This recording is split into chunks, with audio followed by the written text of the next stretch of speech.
경제적 자유나 그다음 재무적 요새를 구축하는 데 크게 도움이 됐으면 좋겠습니다. 국민연금이 이제 많이 샀네요. 국내 증시에서 한 15% 정도 한도를 30%까지 올렸기 때문에 어마어마하게 주식을 많이 산 겁니다. 국민연금이 이런 출구 작전을 펼치네요. 이제 웬만큼 오른 것도 있지만 30% 한도가 찬 겁니다. 그래서 여기에 서울에서 적극적으로 활동하며 좋은 정보를 올리는 빅픽처님이 오늘 그 내용을 상세히 다뤘네요. 국민연금이 리밸런싱 30%가 임박했기 때문에 그 전에 이제 팔아나가는 겁니다. 주식을. 그 내용을 다뤘네요. 코스피가 9,000을 넘었으면서 국민연금도 다음 날 리밸런싱 재개에 앞서 국내 주식을 조금씩 팔고 있는 분위기입니다.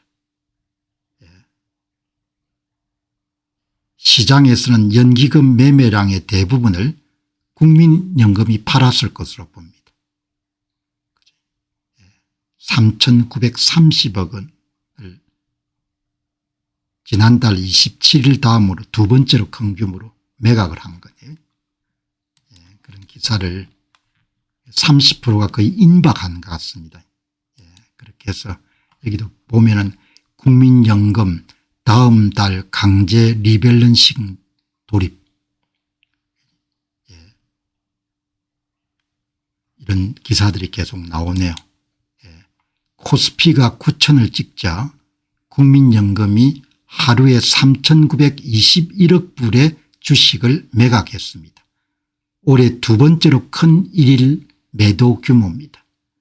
국내 주식 비중이 30% 한도에 차자 다음 달 강제 리밸런싱을 앞두고 미리 국민연금이 국내 주식을 팔고 있는 중입니다.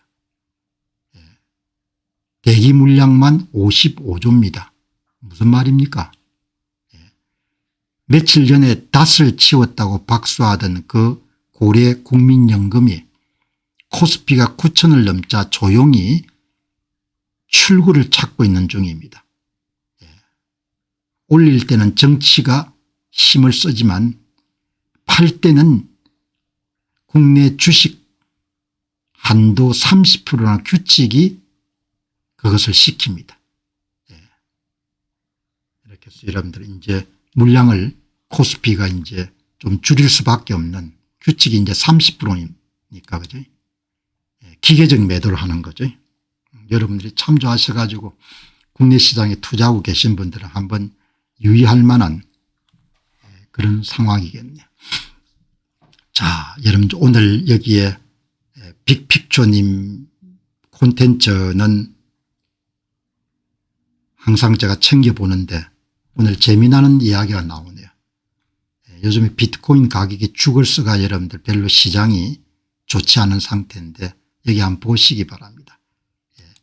오만 정부가 정부 차원에서 비트코인 채굴을 실시하네요. 오만 정부가. 그러니까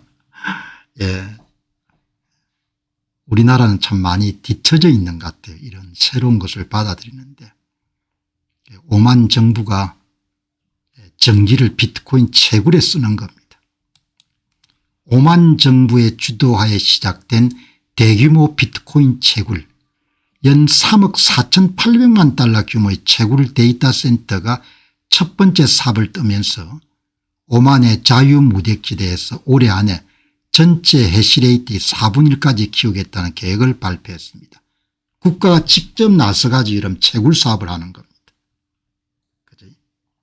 국가가 직접적으로 비트코인을 채굴하는 산업을 육성하는 겁니다. 개인 투자자의 노력이 아니고 한 국가가 직접 채굴기를 설치하는 주권국의 산업으로 격상됐습니다. 정신 나간 이야기다 이렇게 보지 마시고 이렇게 앞선 나라들은 저렇게 노력을 하구나.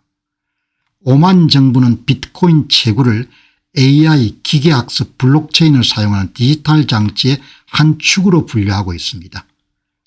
그러니까 전기를 많이 쓸 때는 AI에 쓰고 그다음에 여러분 전기가 좀 덜 쓰는 밤이나 이때는 여러분들 채굴을 하고 그리고 전력망 안정화에도 상당히 기여를 하는 모양입니다. 과거에 전기를 낭비하는 주범이라고 비난받았던 채굴기계가 이제는 한 정부의 최첨단 기술을 가장 화려하게 꼽히우는 특별한 도구가 됐습니다. 그러니까 여러분 이 시대를 내다보고 이렇게 준비하는 사람들이 있는 겁니다. 과거 폐기물로 취급받던 에너지와 자원이 채굴 현장에 동시에 재활용되어 가치를 창출하는 힘으로 뒤집어지고 있습니다. 어떤 나라는 현재 채굴을 규제하고 있지만 어떤 나라는 나라의 돈을 강제로 투입해서 채굴 인프라를 건설하고 있습니다.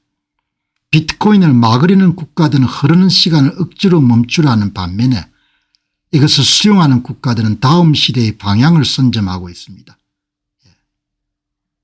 이 거대한 패러다임의 전환을 깨닫지 못하는 국가는 미래의 디지털 영토 지도에서 결국 빈칸으로 남게 될 것입니다. 그죠? 여러분 이렇게 돌아가는 겁니다. 젊은 분들 가운데 좀 깨어있는 사람들이 밑에 글을 많이 남겼네요. 바로 이것이 리더십의 격차입니다. 비전과 통찰력과 해안의 격차인 겁니다. 오만 정말 부럽습니다. 우리나라도 좀 노력했으면 좋겠습니다. 젊은 분들이 글을 남긴 겁니다. 와 놀랍습니다. 중동 국가들이 훨씬 더 개방적인 인식을 갖고 있는 것 같습니다. 전기가 상대적으로 저렴한 나라들은 어쩔 수 없이 할 수밖에 없습니다. 안 하면 바보입니다. 이런 이야기를 하지 않습니까? 한국인들은 특별히 노력을 해야 됩니다. 왜냐하면 한국어 자체가 영어하고 다르기 때문에 노력을 많이 하지 않으면 국제사회 큰 흐름으로부터 좀 낙오되거나 뒤처질 가능성이 굉장히 높은 거죠. 와 놀랍습니다. 중동 국가들이 훨씬 더 우리보다 개방적인 것 같습니다. 그런 이야기를 하지 않습니까? 여러분들이 참조하셔 가지고 시대 변화를 읽는데 이렇게 여러분들 이제 외국 기업들이 아마 수주해 가지고 이걸 다 만든 모양입니다. 이렇게 부스를 다 만들어서 이렇게 채굴 공장을 돌리는 겁니다. 그죠? 예. 자, 여기 이제 오늘 대세는 피할 수 없죠. 우리가 대세를 읽는 그런 해안을 가져야 되는 겁니다. 아침부터 비생산적인 콘텐츠보다도 매일 성장하고 학습하는 콘텐츠를 통해 가지고 부자가 돼야 되는 거예요. 궁극적으로 자신이 근로소득이나 사업소득으로 버는 소득보다도 자산이 굴러가면서 연 20% 25%를 벌어 가지고 본인의 근로소득을 넘어서는 그런 경제를 만들어내야 되는 겁니다. 공장처럼 자기의 여러분들 자산을 불려나가는 것이 일종의 시스템처럼 그렇게 돼 가지고 그게 돌아가며 자기의 여러분들 근로소득보다 훨씬 더 커지는 그런 쪽으로 만들어내. 그게 달러와 자산이 1년에 달러와 자산이 자기의 근로소득보다 2배 3배가 될 수 있도록 그렇게 이런 시스템을 만들어내야 되는 겁니다. 그렇기 위해서 여러분들 우리가 이렇게 공부를 하는 겁니다. 오늘 좋은 분을 한 분 소개받았습니다. 저는 이렇게 여러분들 이런 분야를 이분은 처음인데 이 한국계 미국인이 이런 비트코인에 대해서 굉장히 철학적인 그런 옹호자가 있네. 지미 송이라는 분입니다. 이분도 빅픽처님이 소개를 한 겁니다. 지미 송이라는 분의 1시간 넘는 여름 인터뷰를 한국계 인물입니다. 지미 송. 한국명은 송재준. 텍사스 오스틴에 있는 분이네요. 팔로가 35만 명이니까 상당히 여러분들 인기가 있는 겁니다. 지미송 원래 소프트웨어 개발 경력을 가진 분이네요. 이 지미송 한국계로서는 그렇게 이름 나신 분들이 많지는 않은데 이 지미송이라고 여기 다스콘의 여러분들 비트코인 관련된 영어 저서도 갖고 있네요. 초기 투자자니까 돈도 많이 벌었겠네요. 지미송은 전형적인 비트코인 맥시멀리스트입니다. 자기의 자산의 대부분을 이런 비트코인에 투자한 사람이라는 거죠. 그죠? 예. 특히 이제 이분은 기술적 부분뿐만 아니고 도덕적 철학적 관점의 비트코인을 여러분들 설파하는 그런 분인 모양입니다. 기독교적 관점에서 화폐의 도덕성과 청지기 정신을 자주 연결해서 비트코인을 이야기하시는 분인데, 이 지미송, 반갑네요. 한국계 분이 이렇게 똑똑하신 분이 계시니까. 이분이 여러분들 이렇게 이 방송을 한 겁니다. 이 방송을 풀어봤어요. 제가 궁금해 가지고. 한국계니까 또 반갑기도 하고, 이분이 어떤 말씀을 하고 다니시나 이렇게 여러분들 보니까, 지미송은 비트코인이라는 자산을 단순한 투자 자산이 아니고 도덕적 화폐 시스템으로 규정하고 있습니다. 그런 2008년도의 금융위기와 법정화폐의 무한팽창이 도덕적으로 타락한 시스템이라고 지적하면서 비트코인이야말로 희소성 디지털 분산화를 동시에 만족하는 최초의 자산이라고 강조합니다. 초기 투자자입니다. 돈의 가치를 마음대로 늘릴 수 있는 피아트 시스템은 은밀한 세금이자 도덕질과 다름없고 이것은 역사적으로 도덕적으로 비난받아온 행위라고 주장합니다. 또 마찬가지입니다. 로마 시대의 로마 말기의 황제들이 은화의 여러분들 분량을 여러분들 은 비중을 낮춰 가지고 인플레이션을 유발한 것과 마찬가지로 현대 국가들도 마찬가지인 거죠. 반면에 비트코인은 코드로 강제된 2100만 개의 한정 공급으로 누구도 함부로 가치를 훼손할 수 없기 때문에 도덕적 우위를 가진다고 봅니다. 비트코인 투기 논란에 대해서도 진짜 문제는 법정화폐의 레버리지라고 반박하고 오렌지 피를 전파하는 행위를 비트코인을 적극적으로 다른 사람에 알리는 것을 기독교 신앙 전파와 유사하게 설명합니다. 제 방송이 비트코인을 교육시키는 방송을 많이 하는 것도 기독교 여러분들 전도하는 것과 똑같은 거죠. 그렇게 이야기해 놓은 겁니다. 그러니까 다른 분하고 좀 다르게 도덕적 철학적 측면에서 건전한 화폐 시스템을 보는 겁니다. 올바른 화폐 시스템으로. 이분 주장, 그게 1시간 넘는 인터뷰 주장은 비트코인은 희소성과 디지털 분산화를 동시에 가진 최초의 자산입니다. 비트코인 외의 알트코인은 모두 중앙화되어 있고 이더리움조차도 통화정책을 30번 이상 변경했습니다. 비트코인의 공급량 2100만 개는 코드로 가정제되어 있고 네트워크에 전원 합의 없이 변경할 수가 없습니다.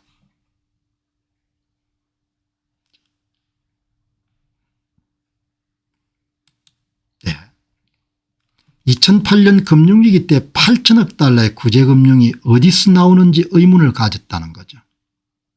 그때부터 이제 이분이 법정화폐 제도의 문제점과 타락을 생각하게 된 겁니다.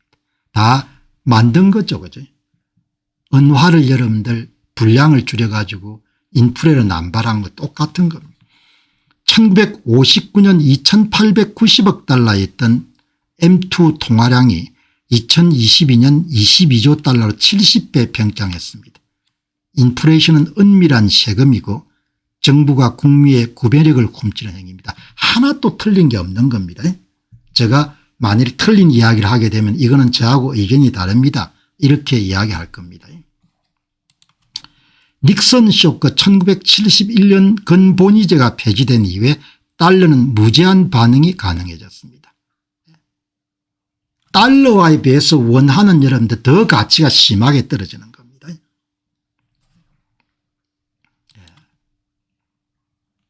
다음 보시기 바랍니다. 돈의 도덕성, 법정화폐가 도덕성이 없는 거죠. 그래 법정화폐의 타락이라는 표현을 쓸 수 있지 않습니까? 돈의 사용처가 문제가 아니고 화폐 시스템 자체의 도덕성이 문제입니다. 13세기 주교 니콜라 렘은 화폐가치 타락을 도덕질이라고 규정했습니다.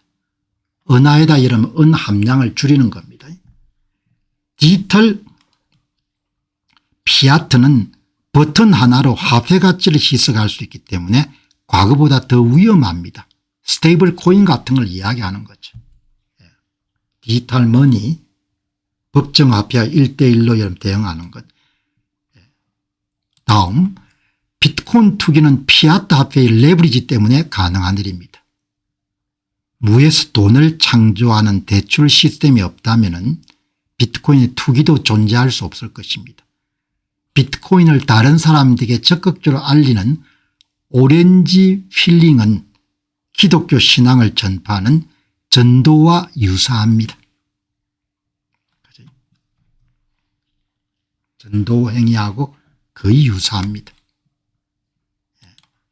비트코인을 이해하는 것 없이 보유하면 하락장에 쉽게 팔아버립니다. 그래서 이런 공부하는 겁니다. 내릴 때도 제가 계속 이런 공부를 하는 겁니다. 이론 무장을 하는 겁니다.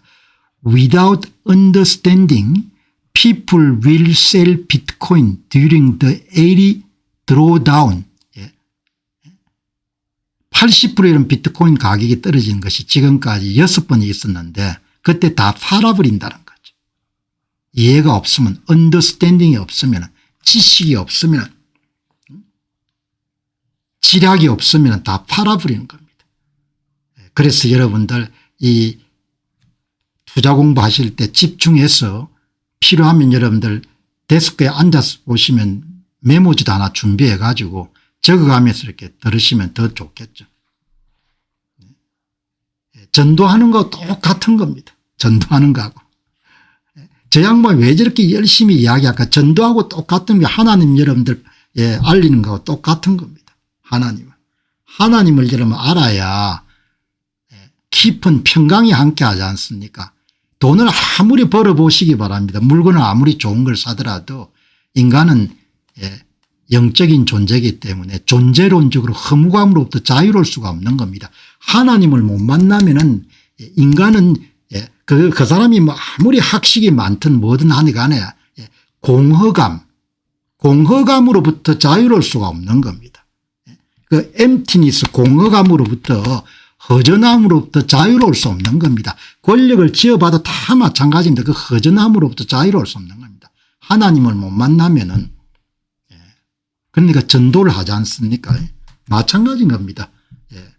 비트코인을 여러분들 제가 전도를 하는 겁니다. 전도를. 여러분 비트코인이 이런 겁니다.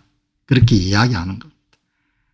여기에 이 분야에서 아주 초기 투자자로서 유명한 여기에 지미송 한국계 미국인이 뭐라고 이야기합니까? 지식이 없으면 그냥 다 팔아버린다는 거죠. 지식이. 그 지식이 뭐 밥 먹여주나 진짜 지식이 밥을 먹여주는 겁니다. 피아트 시스템은 역사적으로 반복된 도덕적 실패를 디지털로 재현하고 있습니다. 스테이블 코인도 다 마찬가지입니다. 법정 화폐하고 똑 마찬가지. 법정 화폐의 타락은 치유 불가능한 수준이 된 겁니다. 치유 불가능한 수준. 비트코인은 개인이 자신의 재산을 보호할 수 있는 가장 강력한 도구 중 하나입니다. 유일한 도구다 그렇게는 이야기 안 하는 겁니다. 강력한 도구지 안 하기 때문에 고성장 주식인 뭐 반도체 섹터 ETF나 기술 섹터 ETF나 이런 것도 이런 좋은 수단 중에 하나죠. 그러나 그거하고 또 차원이 다른 그런 수단이 비트코인인 거죠. 여기 이렇게 봅니다.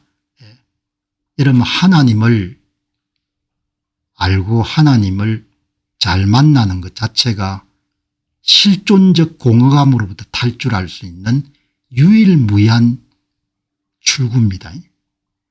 마찬가지로 비트코인은 여러분들 개인의 자산을 정복시키고 자산을 보존할 수 있는 어마어마한 여러분들 자산이고 비트코인을 공부하게 되면은 시간 선호도가 현저히 낮아져 인생을 완전히 다르게 보는 겁니다. 한 세대 단위로 볼 수도 있게 되는 겁니다. 1년 2년을 보게 되면 가격이 떨어져서 고생하고 이렇게 하는데 그런 차원을 완전히 넘어서는 겁니다. 진정한 비트코인 보유자는 가격 하락에도 흔들리지 않는 확신을 가져야 되는데 그럼 확신을 어떻게 가지냐. 지식이 있어야 확신을 가지는 거죠. 지식이 있어야. 비트코인을 이해하는 과정 자체가 개인의 재정적 도덕적 성장을 이끕니다. 비트코인 여러분들 계속 공부를 하게 되면 일단 시간의 길이가 굉장히 길어집니다.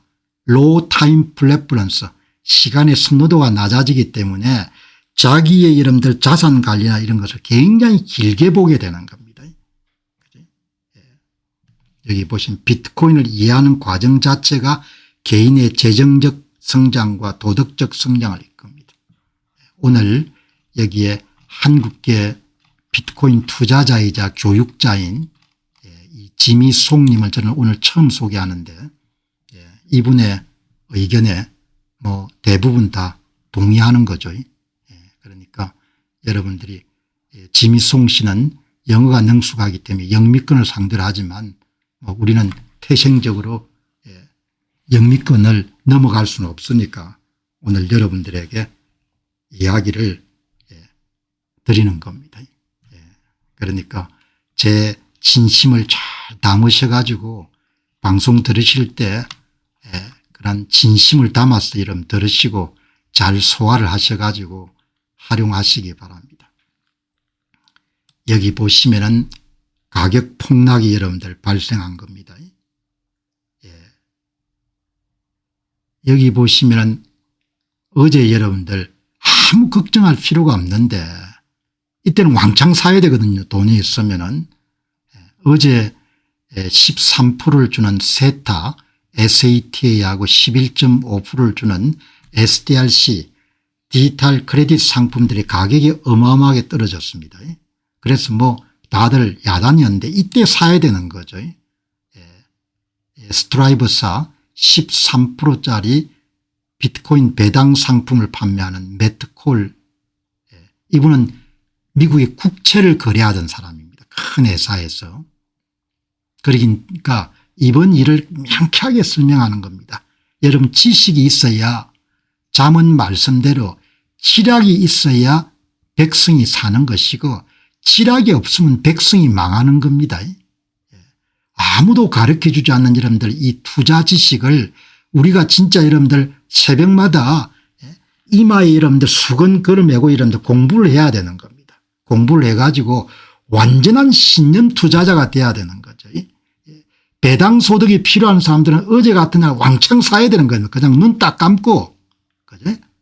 눈 딱 감고 여기 이 회사 스트라이브라는 회사가 100% 성공할 것이다. 저는 그렇게는 말씀을 드리고 싶지 않습니다. 그런데 여기 있는 리스크 책임자나 그다음에 여러분들 이 재무 책임자나 CEO나 이런 사람들이 아주 성실해요. 여러분 저는 세상에 성실한 사람을 사랑합니다. 저는 세상에 성실한 사람을 존경하는 겁니다. 성실하지 못한 사람들을 저는 굉장히 싫어하는 겁니다. 대충 이런 퉁치고 하는 사람들을. 스트라이브라는 회사가 잘 될 것이라고 보는 겁니다. 왜냐하면 이 사람들이 전부가 성실하니까. 공박사 만나봤냐 안 만나봐도 아는 겁니다. 글 보면 여러분들 그냥 그대로 아는 겁니다. 타임라인을 여러분 한 달, 두 달, 세 달 정도 따라가면은 그 사람 여러분들 배속까지 볼 수가 있는 겁니다.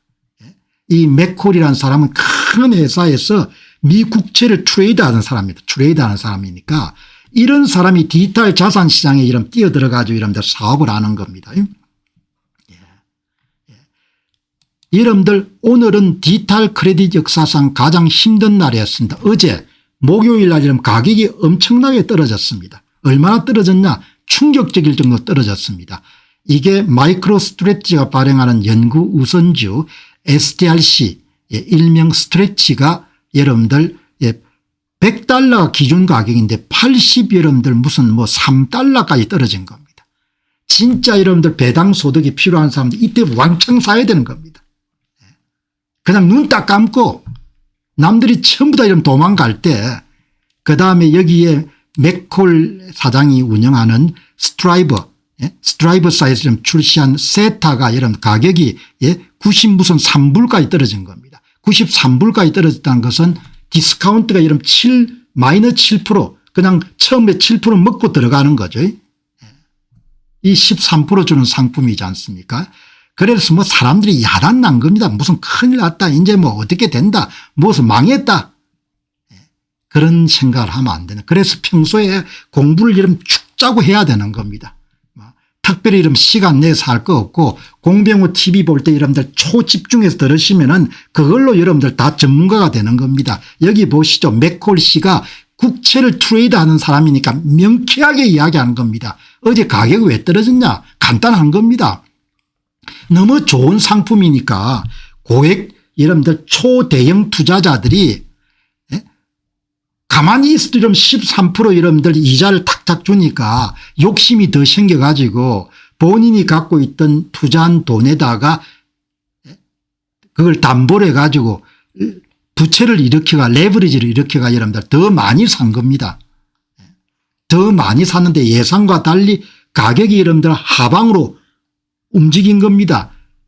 강제 매도가 발생한 겁니다. 미 국채 시장에 자주 일어나는 현상인 겁니다.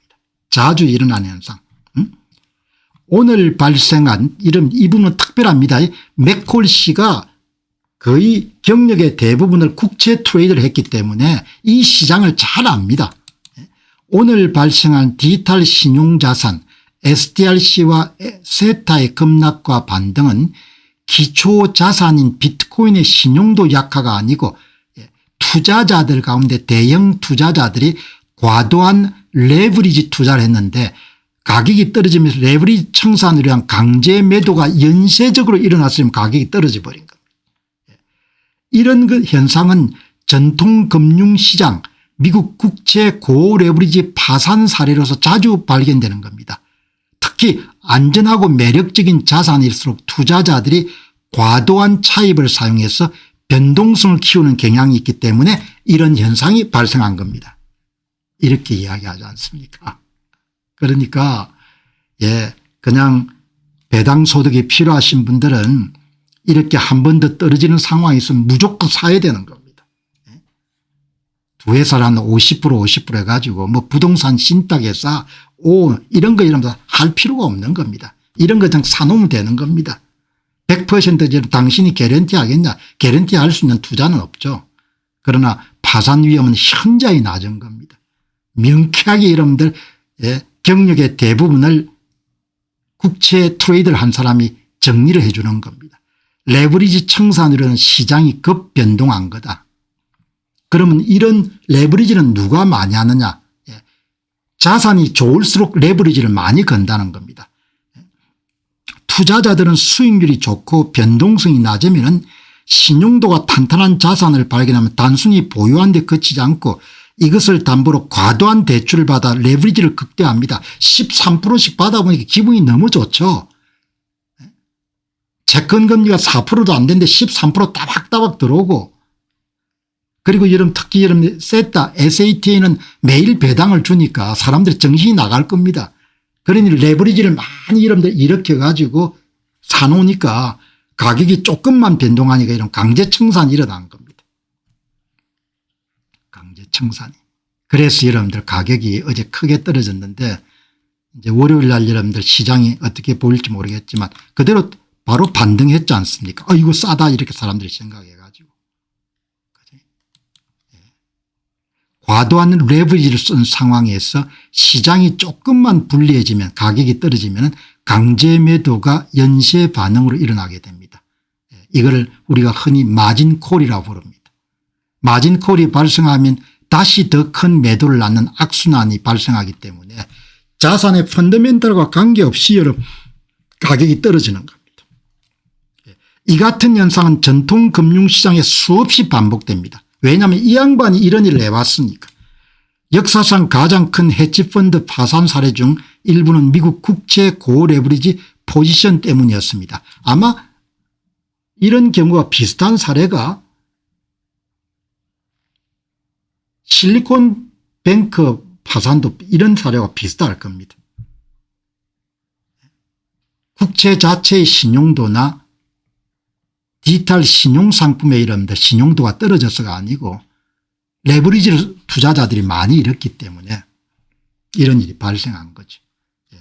그러니까 여러분들도 이 디지털 자산 시장에 투자하실 때 특히 이 스트라이브사 이 맥콜 CEO가 이끄는 아직은 여러분들 규모가 작고 하지만 이 티커가 ASST입니다. 이 회사 움직임을 마이크로 스트래티지처럼 여러분 관심 있게 보시기 마이크로 스트래티지는 압도적인 1위 회사니까 여기 이제 여러분들이 보시고 정리를 하시면 좋을 것 같습니다.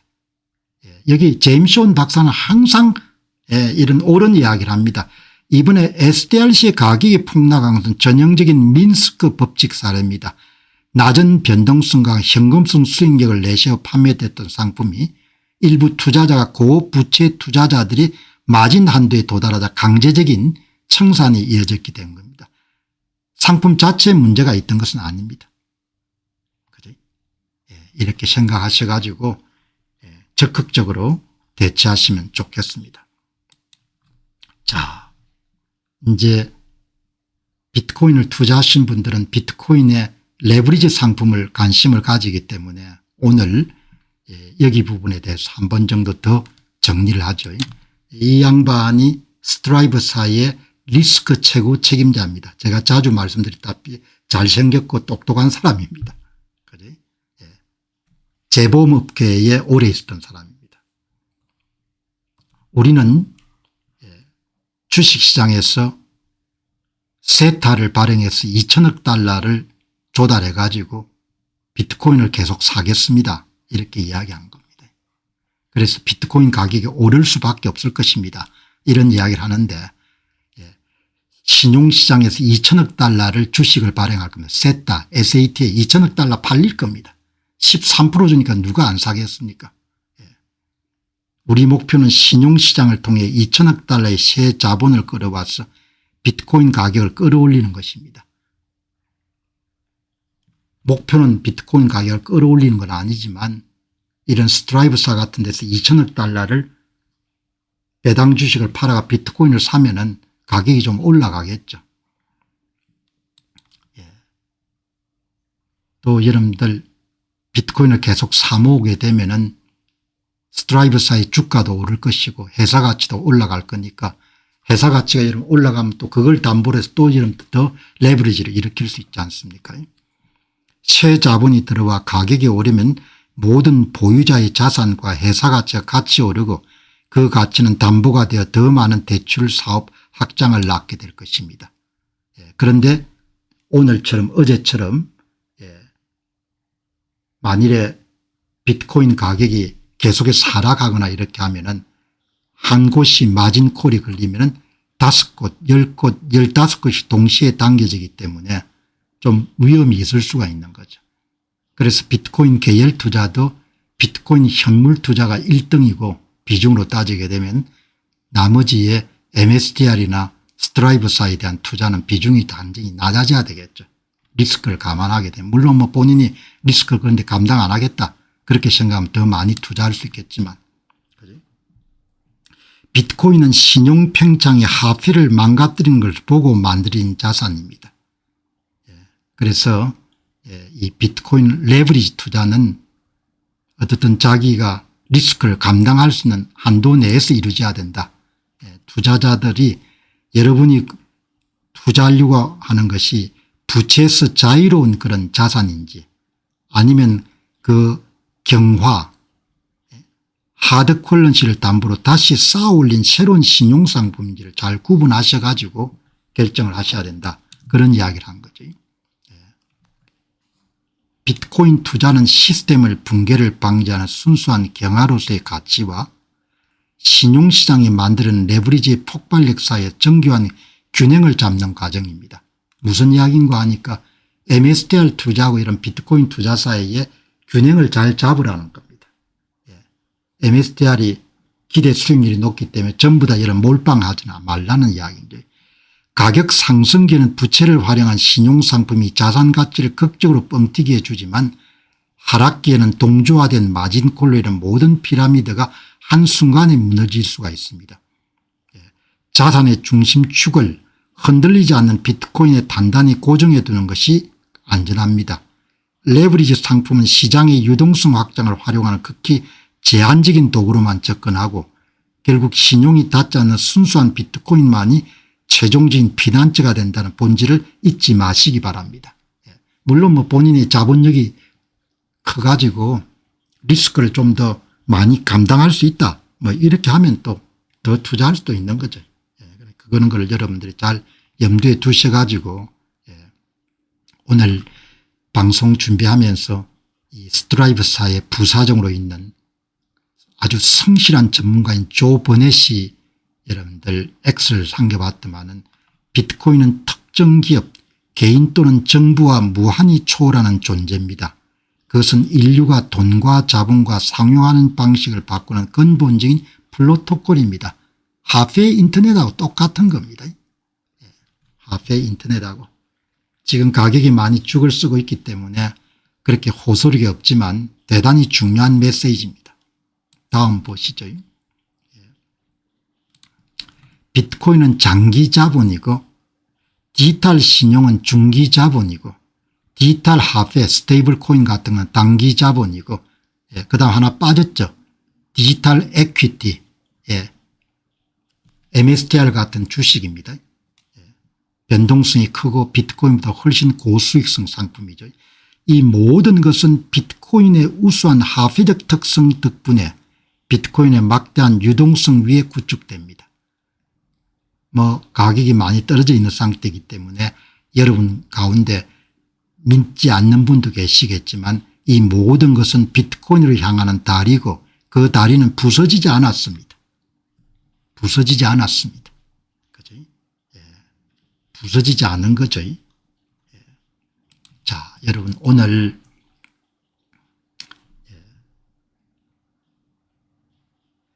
이 업계에서 가장 지식이 깊은 사람이 지오바니 박사하고 스테판 박사입니다. 그런데 두 사람 가운데 누가 더 지식이 깊은 것 같냐 그렇게 하면 저는 스테판 박사가 더 깊다고 봅니다. 이 머니오와 데스를 운영하는 이 스테판 박사가 더 지식이 깊기 때문에 제 방송을 보시는 분들이 스테판 박사 이야기를 제가 자주 소개하고 하기 때문에 조금 식상하다 이렇게 생각할 수도 있겠지만 어마어마한 내공을 갖고 있는 분인 거다. 그리고 그렇게 많은 시간을 투자해서 여러분들 방송을 하더라도 아직도 비트코인의 실체적 진실을 잘 이해를 못하는 분들이 꽤 많으신 것 같아요. 그거는 지력의 부족이라기보다도 선입견을 갖고 방송을 보는 겁니다. 선입견을 갖고. 선입견을 갖고 이런 방송을 보니까 그냥 건성으로 듣는 겁니다. 건성. 그냥 그 코인 이야기를 또 하네 뭐 이런 식인 겁니다. 그렇게 살면은 사람이 발전이 없는 거죠. 제가 앞에서도 말씀드렸지만 나는 성실한 사람을 좋아한다 이야기죠. 진지한 사람을. 그리고 뭔가 이런 본질을 탐구하려고 하는 사람을 좋아한다는 거죠. 그래야 발전이 있는 겁니다. 발전이. 공병호 TV는 세상에 이런 대세에 편성해 가지고 웃는 이야기 재미있는 이야기 쌈박한 이야기 그런 거 여러분 다루지 않습니다. 그런 건 다 내가 이름 다 끝낸 거고 저는 내가 이름 하고 싶은 이 방송을 하는 겁니다. 기본 본질 핵심 코어 골격 그걸 이야기하는 거예요. 재미가 없을 수도 있는 겁니다. 비트코인 투자에서 가장 중요한 게 뭐냐. 구조를 정확하게 이해해야 여러분들 확신을 갖고 투자를 할 수 있는 겁니다. 구조를 이해하지 못하면 그냥 한 3개월 이런 가격 내려가면 열받아 가지고 뭡니까 그냥 댓글 위에다가 뭐죠 가격 떨어진데 어떻게 할 거냐 이런 이야기 막 쓸 수밖에 없는 겁니다. 구조를 이야기하는 겁니다. 5년 동안 제가 뭘 한 겁니까 한국 선거의 구조를 파악한 겁니다. 구조를 근본을 파악하지 않습니까. 그걸 이해하지 못한 사람이 태반의 이름 대한민국 사람이지 않습니까. 구조를 이해하려고 하는 게 인생을 사는 자세가 완전히 다른 겁니다. 예배당을 다니면 여러분 예배당을 왔다 갔다 찬송을 여러분 부르고 이런 게 중요한 게 아니고 내가 믿고 따르는 하나님이 어떤 분인가 여러분 탐구를 해야 되지 않습니까? 예? 목사님 제쳐놓고 내가 이름 따르는 하나님 중간에 있는 사람 제껴놓고 하나님이 누구냐? 예? 비트코인처럼 여러분들 변동성이 높은 자산이나 MSTR처럼 고변동성 상품을 투자할 때는 뭡니까? 자산의 이름들 기본적인 구조를 이해해야 되지 않습니까? 구조를. 구조를 이해하는 과정에서 몇 법칙이 나오면은 그게 뭐죠? 예.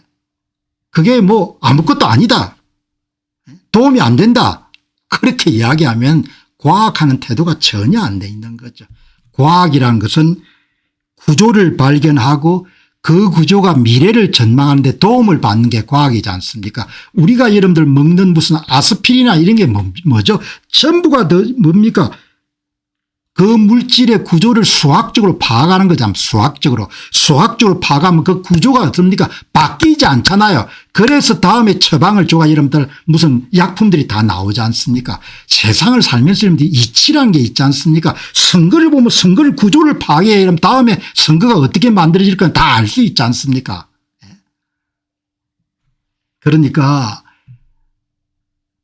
겸손하게 야, 저 양반은 스테판 박사는 뭐라고 주장하는지 왜 저렇게 주장하지 이렇게 이러면서 사람이 좀 겸허하게 접근해야지. 아, 이거 다 가짜입니다. 만든 겁니다. 이렇게 이야기하면 뭐죠. 그럼 들을 필요가 없는 거죠. 최고의 대가입니다. 학문의 깊이가 가장 깊은 사람이 여러분들 스테판 박사입니다. 그러나 세상 사람들은 그 가치를 별로 모르죠. 여러분들 엄청난 복을 받은 겁니다. 세상에서 가장 가치 있는 사람을 찾아내가 이런 가장 가치 있는 걸 쉽게 전달하니까 이게 보시기 바랍니다. 또 헛소리 하네 이렇게 생각하는 사람도 있겠지만 이게 보시죠. 무슨 이야기냐. 예? 이 여러분들 한 젊은 사람이 잭 가난해 이렇게 생각하니까 가난해질 수밖에 없는 거죠. 잭 가난해 이름도 이게 잭 가난해가 뭡니까? 비트코인은 한때 재미있었지만 비트코인을 만나면 재밌는 이야기 안 씁니다. 비트코인 보고 여러분 재밌다는 이야기 절대 쓸 수가 없습니다. 진지하게 이런 비트코인을 이해하는 사람은 야, 훌륭하네 이렇게 이야기가 나와야 되죠. 수십억 달러가 그동안 비트코인 업계에 유입되었음에도 불구하고 아무런 수익도 창출하지 못하고 이자도 지급하지 않고 더 어리석은 투자자가 더 높은 가격에 매수해야 되만 존속하는 자산입니다.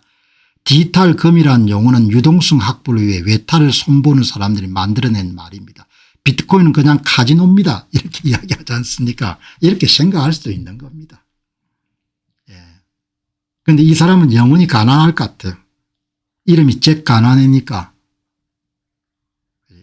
여러분 이런 걸 보고 화를 내지 않고 귀한 시간을 들여가지고 스테판 박사가 한 말씀을 하시는 겁니다. 이제 화내지 않고 뭐라고 이야기하냐 들어보시기 바랍니다.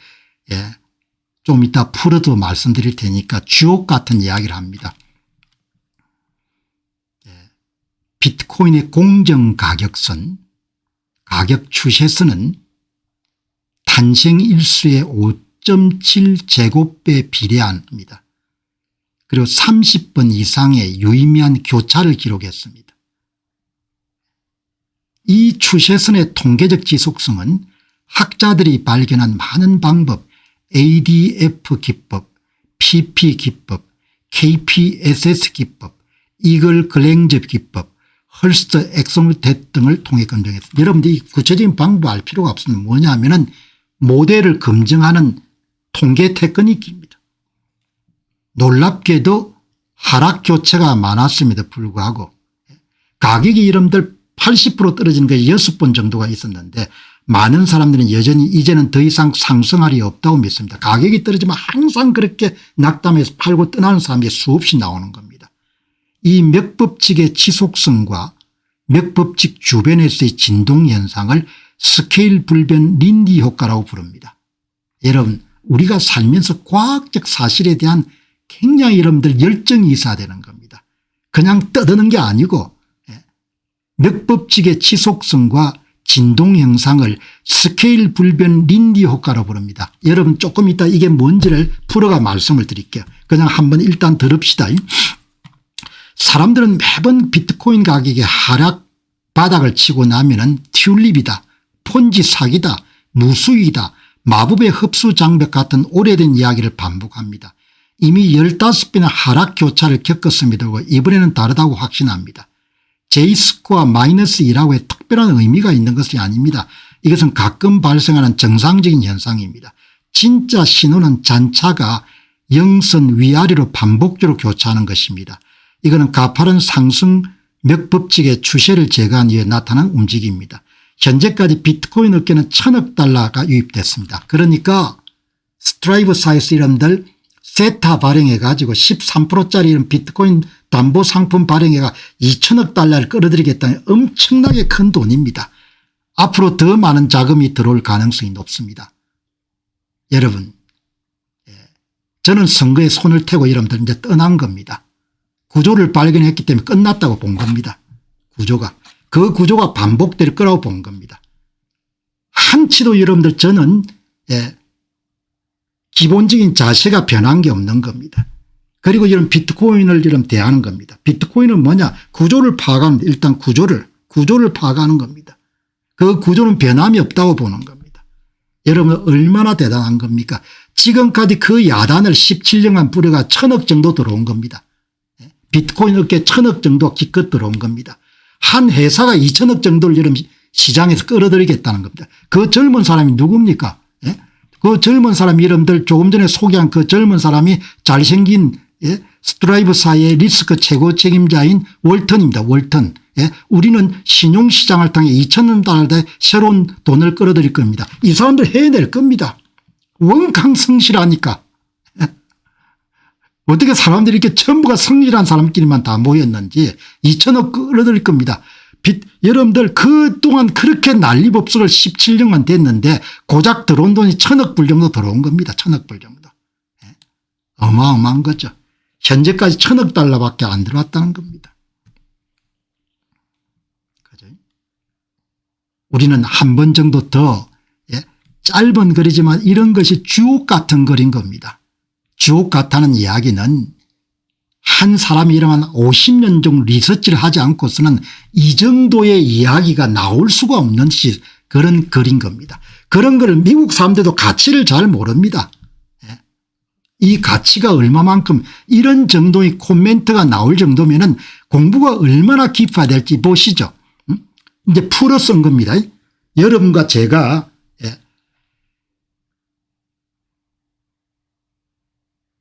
전문적으로 쓴 글을 풀어 쓴 겁니다.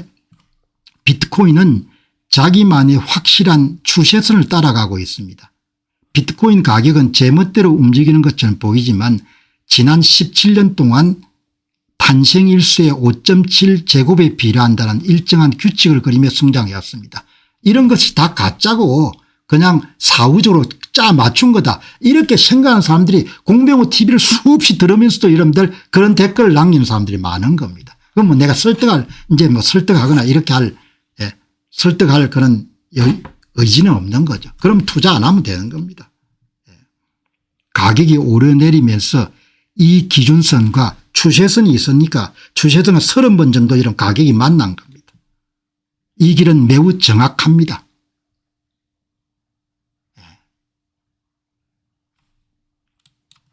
깐깐한 통계학 시험들을 모두 통과했습니다. 이 추세선의 일시적인 우연이 아님을 증명하기 위해 학계에서는 매우 까다로운 통계 검증 기법들을 전부 다 동원해서 검증했습니다. 그 결과 비트코인의 성장 곡선은 통계적으로 앞으로도 계속 유지될 확률이 매우 높은 진짜 법칙이 증명됐습니다. 이걸 믿으면 가격이 조정됐을 때 사기 시작하는 겁니다. 이걸 믿을 수 없다 그러면 여러분들 방송도 들을 필요가 없는 겁니다. 아무 의미가 없는 것이기 때문에. 구조를 찾아내면은 그 구조가 계속될 거라는 겁니다. 진단 그리고 전망이 나오는 겁니다. 가격이 떨어질 때마다 사람들은 늘 이제 끝났다고 착각합니다. 신기하게도 가격이 기준선 아래로 떨어질 때마다 많은 사람들은 비트코인이 이제 끝났고 더 이상 상승할 일이 없다 공포를 질려 믿어버립니다. 하지만 비트코인은 늘 그래왔듯이 하락에 다시 강하게 반등하며 그 성견지명이 틀렸음을 증명해 보입니다. 린디 효과. 오래 버틴 만큼 더 오래 살아남습니다. 이렇게 기준선 주위를 위아래로 출렁거리며 끈질기게 살아남는 현상을 흔히 스케일 불병 린디 효과라고 부릅니다. 린디 효과라는 것은 기술이나 아이디어가 깨지지 않고 오래 살아남을수록 앞으로 살아남을 수 있는 수명도 비례 더 길어진다는 법칙입니다. 비트코인은 지금 그 단단함을 보여주고 있습니다. 안티 프레자이라고 하지 않습니까? 역경이 있을수록 훨씬 더 강해진다는 거죠. 이번에 진짜 망한다는 오래된 거짓말과 잔차의 진실. 사람들은 벌써 15번이나 하락을 겪어도 매번 이번 하락은 과거와 다르다. 틀리 거품이나 폰지 사기처럼 진짜 망할 것이라는 똑같은 이야기를 반복합니다. 통계학적 지표 J스코어 -2가 일시적으로 낮아져도 이것은 가끔 오는 정상적인 조정일 뿐입니다. 진짜 중요한 신호는 전체적인 가파른 상승 추세 속에서 가격 찌꺼기 잔차들이 기준선 위아래로 건강하게 왔다 갔다 하며 에너지를 모으는 움직임 그 자체입니다. 그러니까 여러분 여기서 보시는 이 그래프가 뭔가 하니까 이 그래프가 추세선에서 올라가는 것을 다 제외하고 나면은 이렇게 여러분들 0 주변으로 오르고 내리고 이런 과정을 지금 언급하는 겁니다. 이걸 에너지를 모으는 과정으로 보는 겁니다. 여러분들 이런 설명은 학문도 깊어야 되지만 물리학을 해놓으니까 가능한 겁니다. 경제학자들은 이런 것을 아무리 세월이 그래도 나올 수가 없는 통찰력인 겁니다. 그러니까 우리가 무슨 일이든지 간에 새로운 것을 만나면은 진지하게 성실하게 겸손하게 접근하는 겁니다. 이미 거대 자금이 들어왔습니다. 비트코인 시장에는 1000억 달러가 넘는 거대 진짜 자금이 유입되어 단단한 벽을 만들었습니다. 그런데 일개 기업이 얼마를 모은다는 겁니까? 스트라이브사 ASST가 여러분들 성실한 사람들이 모인 회사가 이런 얼마를 모은다는 겁니까? 2000억 조달하겠다는 겁니다. 뭘 발행해 가지고 13% 일일 배당 주식 세타 SAT를 발행해 2000억 여러분들 생각해 보시기 바랍니다. 260조를 여러분 한 회사가 조달해 가지고 이런 비트코인 사겠다는 겁니다. 나는 여러분들 그 사람이 공갈 친다고 안 생각합니다. 워낙 성실한 사람들이기 때문에.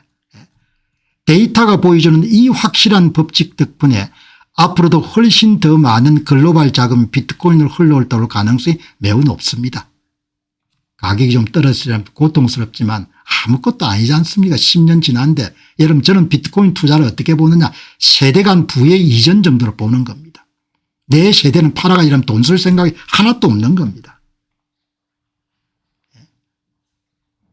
나이 들면 이런 돈을 어디다 쓰겠습니까? 뭐 밥을 3그릇 먹겠습니까? 4그릇 먹겠습니까?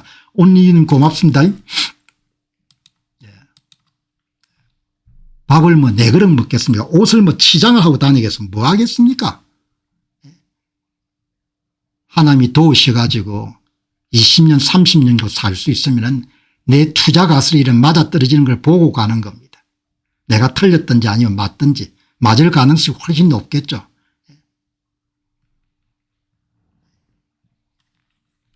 모르면은 불신할 수밖에 없는 겁니다. 모르면은. 그래서 알기 위해서 노력해야 되는 겁니다. 그래서 자문의 이런 말씀처럼 지략이 없으면 여러분들 백성이 망한다는 이야기는 너무나 근사한 겁니다. 지략이 없으면은 그게 배움에 대한 열정을 갖고 있어야 되는 거죠. 여러분 이 플랫폼을 통해서 여러분도 배우지만 저도 엄청나게 배우지 않습니까?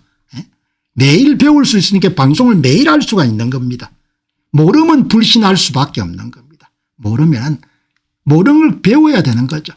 그런데 얼마나 대단한 시대가 됐는지 이렇게 대가들이 스테판 바가스 같은 대가들이 매일 무슨 생각을 하는지 여러분들 즉시 확인할 수 있으니까 어마어마한 시대가 된 거지 않습니까? 어떻게 이런 시대가 있을 수가 있냐 이야기죠. 이런 시대에 여러분들 진짜 대단한 시대가 된 거죠. 이런 사람을 이제 어떻게 이런 만날 거겠습니까? 아담 리빙스톤 세상에서 가장 열정적인 여러분들 연구자죠. 비트코인이 정확히 어떻게 승리할지 잘 모르겠습니다. 이렇게 글을 올린 겁니다. 다른 사람의 글을 읽는 것은 질문을 받는 것과 같은 거죠. 그러니까 여러분들 스테판 박사가 아담 리빙스톤 글을 읽고 한 말씀을 딱 올린 겁니다. 이게 좀 주옥 같은 글인 겁니다. 여러분 이게 가치는 누가 가치 있다고 이야기를 해줘야 이런 가치를 알 수가 있는 겁니다. 어마어마한 가치가 있는 겁니다. 이게 여기 직선은 추세선이고 여기 그다음에 여러분들 점선 오는 이거는 뭔가 하니까 비트코인당 시장 가치를 이야기하는 겁니다. 여기 여러분들 보시죠. 스테판 박사가 무슨 말씀합니까? 비트코인은 하나의 기술입니다. 프로토콜입니다. 근본 기술인 겁니다. 인터넷하고 같은 겁니다. 모든 기술과 마찬가지로 다양한 사람과 조직과 정부에 의해 다양한 방식으로 채택될 것입니다. 이런 인사이트가 어떻게 나오냐 이야기죠. 맨날 공부를 하니까 인사이트가 생기는 겁니다. 인사이트가 통찰력이 맨날 사람들 만나고 악수하고 다니면 통찰력이 생길 수가 없는 겁니다. 영혼이 어지러워져 가지고 저는 스테판 박사의 글을 보게 되면 30년 동안 여러분 슈퍼컴퓨터 업계에 있고 은퇴해 가지고 늘 이것만 생각하는 겁니다. 늘 이것만. 그러니까 번뜩번뜩한 이 가치를 아는 겁니다. 모두가 채택할 수밖에 없을 것이다. 연결고리는 필수적이지만 항상 이상적인 형태로 존재하지 않을 것입니다. 직선으로 항상 이런 발전하지 않을 거라는 거죠. 그러나 추세선은 계속 빠르게 비트코인은 본질적으로 바이러스처럼 확산되는 특성을 갖고 있고 이러한 연결고리를 변화시킬 겁니다. 비트코인은 바이러스처럼 확산될 겁니다. 바이러스처럼. 여러분 비트코인을 제가 전도하는 것은 복음 전도하는 거 똑같은 겁니다. 왜냐 이 시대에 이만한 비대칭적 자산이 없다는 겁니다. 달리 이야기하게 되면 한번 여러분들 자기의 운명을 한번 뒤엎을 수 있는 이런 자산이 없다는 겁니다. 이런 자산이 바이러스처럼 퍼져갈 것이다. 왜? 여러분 사양향기가 워낙 강해 가지고 사양향기를 숨길 수가 없는 겁니다. 세상에 좋고 귀하고 훌륭한 것은 숨길 수가 없는 겁니다. 그건 아무리 감추도 드러날 수밖에 없는 겁니다. 남들이 뭐죠 욕하고 여러분들 도둑놈이라고 이런 소리 지더라도 그거를 숨길 수가 없는 겁니다. 사양향기가 이런 천리길을 간다는 거 아니면 그게 그만큼 강해 가지고 좋고 훌륭한 것은 숨길 수가 없는 겁니다. 바이러스처럼 여러분 번져간다는 겁니다. 풀어 써보죠. 여기에 비트코인은 하나의 기술 특히 그냥 기술이 아니고 프로토콜 근본 기술입니다. 모든 기술과 마찬가지로 다양한 사람과 조직 정부의 다양한 방식으로 채택될 겁니다. 채택 안 하고는 못 배기겠죠. 여러분 오만 정부가 채굴 하지 않습니까? 오만 수준보다 여러분 한국이 훨씬 더 떨어지는 겁니다. 맨날 악수하고 다니니까 여러분 영혼이 여러분들 어지럽지 않겠습니까? 시대 앞에 안 보이는 겁니다. 기존 시스템과 비트코인을 잇는 다리를 놓는 것은 필수적이지만 그 과정이 항상 이상적인 형태로 그렇게 매끄럽게 진행되지는 않을 것입니다. 비트코인은 본질적으로 바이러스처럼 스스로 확산되는 특성을 갖고 있고 결국 다리를 놓는 주체들은 스스로 변화시킬 것입니다. 그들은 과거의 낡은 방식인 마차와 채찍을 결국 놓아놔야만 될 것입니다. 여러분 이런 이야기는 대단한 여러분들 실력이 없으면 나오기가 힘든 말인 겁니다. 바이러스처럼 확산된다는 겁니다. 가장 중요한 본질은 비트코인이 기존의 법정 화폐보다 훨씬 우월하고 윤리적인 화폐 기술이라는 겁니다. 화폐 프로토콜이 되는 거죠. 심지어 과거의 안전자산이던 금조차도 비트코인의 화폐적 가치가 떨어집니다. 물론 뭐 이런 걸 안 받아들이는 사람도 있겠죠. 그러나 저는 여기에서 한마디로 여러분들 동의하지 않는 부분이 없는 겁니다. 비트코인이 가진 전 세계적으로 분산된 자기 생산적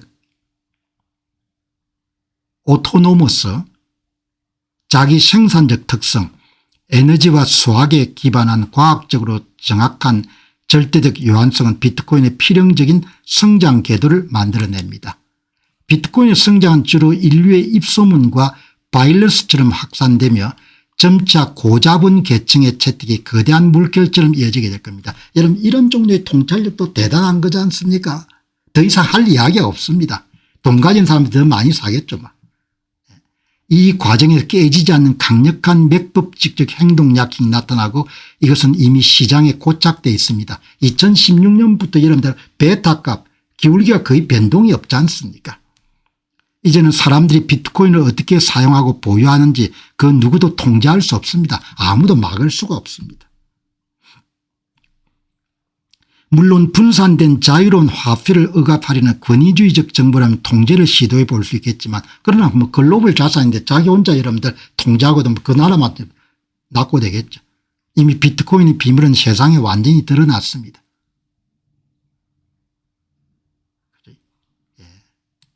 그렇지만 여러분 이런 글을 읽고 이해 못한 사람이 태반입니다. 한 사람이 여러분 이렇게 그림 그리지 않습니까? 예? 모델이 깨졌다 여기서. 이게 모델이 깨진 이게 여기는 추세선이고 이거는 밑에 바닥선이 있을 거 아닙니까? 바닥선이 깨져야 하는데 이걸 이 추세선의 밑에 가니까 이런 모델이 깨졌다고 이야기하잖아요. 그러니까 지력이 이것밖에 안 되는 겁니다. 진심으로 듣지 않는 겁니다. 추세선이 있고 플로우 바닥선이 있고 상한선이 있는 거지 않습니까? 지금이 나온 것은 추세선이잖아요. 공정가격선. 공정가격선. 여기에 클립토 콘테의 CEO는 비트코인의 가장 키움은 폭락이 아니고 신규 자본이 매수할 이유가 사라진 것입니다. 여러분 이 글을 읽고 스테판 박사가 이 말을 한 겁니다. 여기 보시죠. 사람들이 안 살 거다는 거죠. 클립토 콘테 CEO도 학문은 깊지 않는 겁니다. 근본을 깊게 성찰할 수 있는 힘은 없는 겁니다. 비트코인에 돈 안 들어가면 가격 폭락할 건데 어떻게 할 거냐 이렇게 하니까 여러분들 스테판 박사 한마디만 합니다. 시간이 지남에 따라 비트코인으로 자본이 어떻게 이동했는지 예. 자본 이동하는 것도 이런 맥법칙이 그대로 여러분들 증명할 수가 있는 겁니다. 로그 시간으로 분석하는 것이 가장 효과적입니다. 여기 이런 논문을 가지고 한 겁니다. 자본이 얼마나 유입되는지 맥법칙 시간에 따라서 이런 맥법칙으로 다 분석이 되는 겁니다. 자본이 얼마나 이동하는가 여기 나옵니다. 새로운 분석에 따르면 비트코인의 사용자 채택률과 자본 투입을 나타내는 여러 독립적인 지표들이 결국 모두 동일한 확장 과정에 나온 결과임이 바뀌어졌습니다. 비트코인의 이런 자본 투입량 비트코인의 시장 가치는 자본 투입량의 맥법칙을 따르는 거죠. 여기 나오네요. 예. 비트코인 한 개당 실현 시가총액은 나이의 5.81승에 비례하고 비트코인 총 실현 시가총액은 나이의 6.40승에 비례합니다. 코인 매트릭스 여러분들 보도를 이 분석에 도출된 비트코인 실현 시가총액 지수는 기존에 널리 알려진 비트코인 가격과 나이의 관계를 나타내는 일반적인 맥법칙인 5.67과 매우 비슷합니다. 시간이 지남에 따라 자본과 신뢰를 채워넣는 절대적인 과학적 법칙을 따르고 있음을 반증합니다. 자본 투입이 여러분들 어떻게 비례하느냐 문제를 이렇게 정리를 한 겁니다. 나이의 5.81승에 비례하고 토탈 시장 가격은 나이의 6.40승에 비례하게 그렇게 여러분들 가격이 시장 가치가 결정된다는 거죠. 제가 스테판 박사 이야기를 이런 업계 사람들 이야기보다 훨씬 더 높게 치는 이유가 뭔가 하니까 이분들은 바쁘지 않습니까? 클립토 콘테의 CEO는. 그러나 은퇴한 노학자가 깊게 파고드는 겁니다. 깊게 파고들기 때문에 깊은 이야기를 할 수가 있는 거죠. 그래서 여러분 이렇게 들어오셔가지고 아침마다 좋은 정보를 가지고 계속 공부하시면은 진심으로 들어야 되는 겁니다. 진심으로 들어야 자기 편견을 일단 내려놓고 저 양반이 무슨 생각을 이야기하지 이렇게 저는 항상 접근하거든요. 이 젊고 똑똑하고 이런 잘생긴 양반은 뭐라고 이야기를 하고 있는 건가 그렇게 보는 겁니다. 자, 여러분 오늘 방송 여기서 마무리하고 또 내일 여러분 일요일 날 세주주 준비해서 여러분 찾아뵙도록 하겠습니다. 전쟁이 이제 소강 상태 들어갔기 때문에 더 많은 부분을 부자되는 방송에 활용하도록 그렇게 하겠습니다. 지금 이제 한번 보시죠. 지금 이 보시면은 지금 이제 반도체가 많이 올랐지 않습니까? SMH도 보니까 어제 한 5% 정도 올랐대요. 그러면 640불 정도 된다 이야기죠. 반도체 섹터는 앞으로 더 좋겠죠. 더 좋겠지만 상당히 가격이 오른 상태지 않습니까? 오른 상태고 지금 비트코인 계열 투자들 예를 들면 비트코인 가격이나 비트코인 레버리지된 MSTR이나 또 다른 비트코인 레버리지된 스트라이브 투자 같은 건 죽을 쓰고 있지 않습니까? 한쪽은 여러분들 상당히 시장에서 고평가되어 있는 상태고 그렇다고 여러분 오르지 않는다는 이야기는 아니고 계속 여러분들 연 25%나 30% 정도 오르겠죠. 한 몇 년 정도. 그죠? 저평가된 주식들이 죽을 쓰고 있으니까 뭐 저거는 끝났다 이렇게 생각할 필요는 없는 거죠. 그러니까 의사결정 하실 때 두루두루 잘 보시고 그렇게 미정님 고맙습니다. 여러분들이 보시고 판단하시면 좋겠죠. 매일 여러분 이런 방송 여러분 어떻게 하는 줄 아십니까? 재미가 없으면 어떻게 하겠습니까? 매일 여러분들 그냥 새벽에 의무감으로 뭘 어떻게 여러분들 하겠습니까? 방송할 수가 없습니다. 야, 이게 스테판 박사가 또 이런 이야기를 했네. 제임스 박사가 이런 이야기를 했구나. 그렇게 호기심하고 궁금함이 있고 배워가는 그런 즐거움이 있으니까 하는 거지 않습니까? 그래서 그런 지식하고 호기심하고 그다음에 투자하고 다 이렇게 결합되면은 좋은 결과를 반드시 만들어내겠죠. 자, 여러분 오늘 방송 마무리하고 또 내일 이름 세 주제 가지고 이름 찾아뵙도록 하겠습니다. 좋은 하루 되시기 바랍니다. 감사합니다.